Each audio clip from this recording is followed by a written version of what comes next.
Bonjour à tous, aujourd'hui, on va voir un nouveau sujet qui traite de la philosophie de l'art. La philosophie de l'art. La philosophie de l'art est un domaine de la philosophie qui s'intéresse à l'étude et à la compréhension de la nature, de la signification et de la valeur de l'art. Cette branche de la philosophie examine les questions fondamentales liées à l'expérience esthétique, à la création et à la réception des œuvres d'art.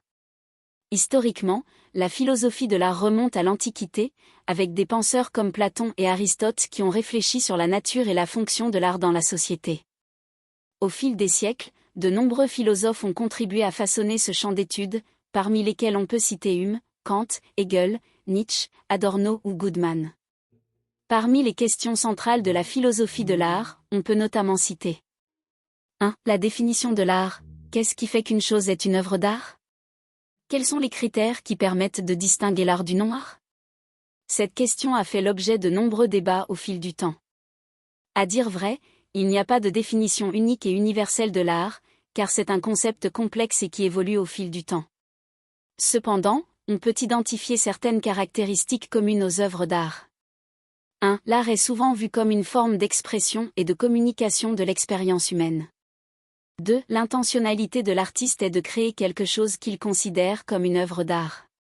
Cela différencie l'art de la simple production artisanale ou utilitaire.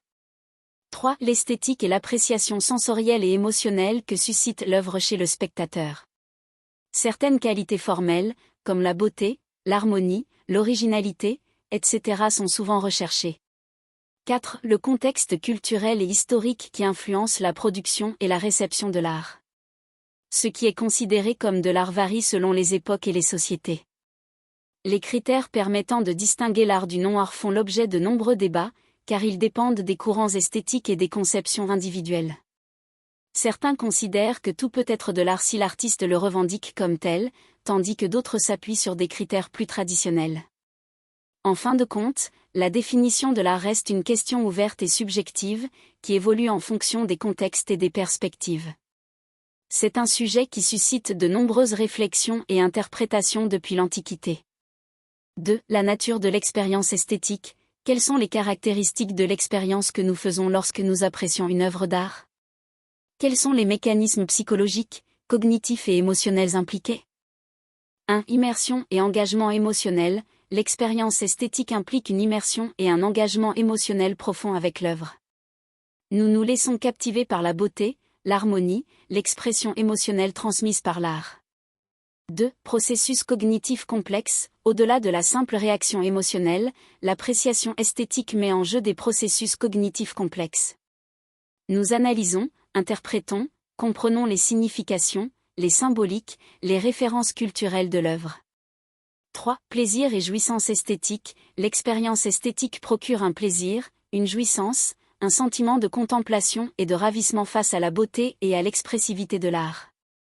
4. Stimulation sensorielle et perceptuelle. Les qualités sensorielles et perceptuelles de l'œuvre, forme, couleur, son, texture, etc., jouent un rôle essentiel dans l'activation de notre attention et de notre sensibilité.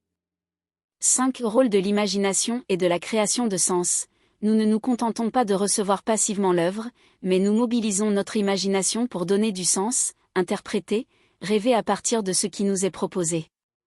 6. Transcendance et dépassement de soi. L'expérience esthétique peut parfois nous permettre de nous dépasser, de nous transcender, d'accéder à une dimension spirituelle ou métaphysique. En résumé, l'expérience esthétique implique une synergie complexe entre nos dimensions émotionnelles, cognitives, sensorielles et imaginatives, nous permettant d'accéder à une forme de jouissance et de contemplation unique. 3. La création artistique. Quels sont les processus mentaux, les motivations et les influences qui entrent en jeu dans la création d'une œuvre d'art? Comment l'artiste conçoit-il son travail? 1. Processus mentaux. L'imagination et la capacité à visualiser des idées abstraites sont essentielles.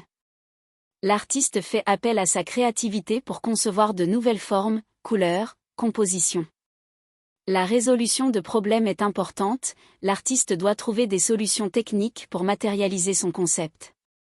La concentration et la capacité de se mettre dans un état mental propice à la création sont cruciales. 2. Motivation. L'artiste peut être motivé par le désir d'expression personnelle, de communication d'émotions ou d'idées. Parfois, l'artiste cherche à explorer certains aspects formels, techniques ou conceptuels. La quête esthétique, le plaisir du travail créatif peuvent aussi être des moteurs. L'artiste peut aussi être mu par des motivations sociales, politiques ou économiques. 3. Influence.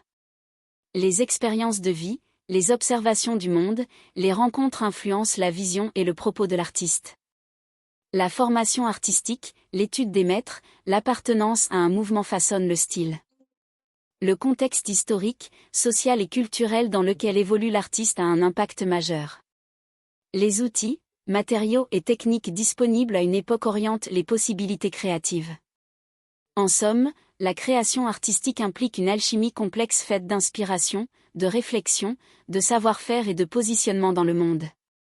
Chaque artiste développe sa propre manière de concevoir et de matérialiser son travail. 4. La signification et l'interprétation des œuvres d'art. Quels sont les sens, les messages et les significations véhiculées par les œuvres d'art? Comment les interpréter de manière pertinente? 1. Les œuvres d'art peuvent véhiculer de multiples sens, messages et significations qui ne sont pas toujours évidents au premier abord. Elles peuvent exprimer des idées, des émotions, des symboles, des questionnements sur la condition humaine, la société, la politique, etc. 2. L'interprétation d'une œuvre d'art est un processus complexe qui nécessite de prendre en compte différents éléments. Le contexte historique, social et culturel dans lequel l'œuvre a été créée. Les intentions et la vision de l'artiste. Les techniques, les matériaux et la composition utilisée. Les références iconographiques ou symboliques. Les réactions et les perceptions du public. 3. Il n'y a pas d'interprétation unique et définitive d'une œuvre. Chaque personne peut en faire une lecture différente en fonction de son bagage culturel, de son expérience et de sa sensibilité personnelle. C'est la richesse de l'art. 4. Une interprétation pertinente nécessite donc d'adopter une approche ouverte et nuancée, sans chercher à réduire l'œuvre à un sens unique. Il s'agit plutôt d'identifier les différentes couches de signification et de les confronter pour en dégager une compréhension approfondie et éclairante. 5. L'étude des éléments contextuels et formels de l'œuvre, ainsi que la prise en compte des points de vue de différents spécialistes, historiens de l'art, critiques, artistes, etc., peuvent aider à mener une interprétation riche et fondée. 5. La valeur de l'art. Quelle est la valeur de l'art pour l'individu et la société? Quels sont les critères permettant d'évaluer la qualité d'une œuvre? L'art permet une expérience esthétique et émotionnelle unique, qui peut enrichir la vie intérieure et la sensibilité de l'individu. L'art peut stimuler la créativité, la réflexion et l'ouverture d'esprit chez l'individu. L'art peut apporter un sens de l'accomplissement et de l'expression de soi. Valeur de l'art pour la société. L'art contribue à la diversité culturelle et à l'expression des différentes identités d'une société. L'art peut favoriser la compréhension mutuelle et le dialogue interculturel. L'art peut avoir un rôle social et thérapeutique, en permettant notamment l'expression de groupes marginalisés. L'art peut avoir un impact économique à travers les industries créatives. Critères d'évaluation de la qualité d'une œuvre. L'originalité et la créativité de la démarche artistique. La maîtrise technique et la qualité d'exécution. La capacité de l'œuvre à susciter une expérience esthétique et émotionnelle forte. La profondeur et la richesse du message ou de la réflexion portée par l'œuvre.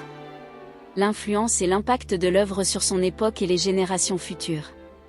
Bien sûr, l'évaluation de la qualité artistique comporte toujours une part de subjectivité. Mais ces différents critères permettent d'en faire une approche plus systématique et nuancée. 6. Le rôle social et politique de l'art. Quelle est la fonction sociale, culturelle et politique de l'art? Comment l'art peut-il influencer ou refléter les enjeux de société?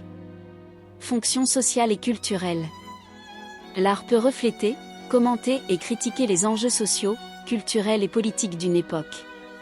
Il peut stimuler la réflexion, la prise de conscience et le dialogue sur des questions de société.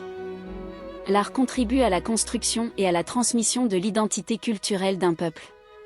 Il peut favoriser l'inclusion, la représentation et l'expression de groupes marginalisés. Fonction politique. L'art peut être utilisé comme outil de résistance, de protestation ou de propagande politique. Il peut remettre en question le pouvoir établi, les normes sociales et les inégalités. Certains artistes utilisent délibérément leur travail pour promouvoir des causes politiques ou sociales. L'art peut être censuré, réprimé ou instrumentalisé par les pouvoirs en place. Influence sur les enjeux de société. L'art reflète et façonne les préoccupations, les valeurs et les luttes d'une société à un moment donné. Il peut influencer l'opinion publique, alimenter les débats et inspirer le changement social. Certaines œuvres deviennent des symboles puissants ou des catalyseurs de mouvements sociaux et politiques. L'art peut sensibiliser à des problèmes sociaux, environnementaux ou économiques.